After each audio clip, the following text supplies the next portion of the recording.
নানাবিধ কারণে নতুন নথিভুক্তদের বিভিন্ন সামাজিক প্রকল্পে ভাতা দেওয়ার বিষয়টি আটকে ছিল।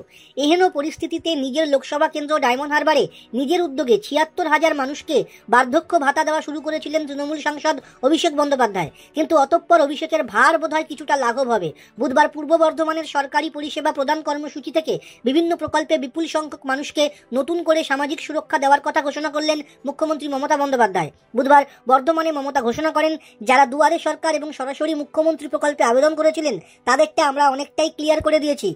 মুখ্যমন্ত্রী জানিয়েছেন, লক্ষ্মীর ভান্ডার প্রকল্পে ১৩ লক্ষ, বার্ধক্য ভাতায় ৯ লক্ষ, বিধবা ভাতায় ১,০৪,০০০, ১০ লক্ষ কন্যাশ্রী এবং ৮৫,০০০ রাজ্যবাসী রূপশ্রী প্রকল্পে ভাতা পাবেন। ফেব্রুয়ারির ১ তারিখেই সেই টাকা সংশ্লিষ্টদের ব্যাংক অ্যাকাউন্টে পৌঁছে যাবে বলে জানিয়েছেন মুখ্যমন্ত্রী মমতা বন্দ্যোপাধ্যায়। প্রশাসনিক আধিকারিকদের বক্তব্য, যে ৯ লক্ষ মানুষ বার্ধক্য ভাতা পাবেন তাদের মধ্যে ডায়মন্ড হারবারের বৃদ্ধ-বৃদ্ধারা রয়েছেন। গত ৭ই জানুয়ারি ডায়মন্ড হারবারের ওই কর্মসূচির সূচনা করেছিলেন অভিষেক, তৃণমূলের সেনাপতি, যাকে ফের একবার ডায়মন্ড হারবার মডেল বলে তুলে ধরেছিলেন।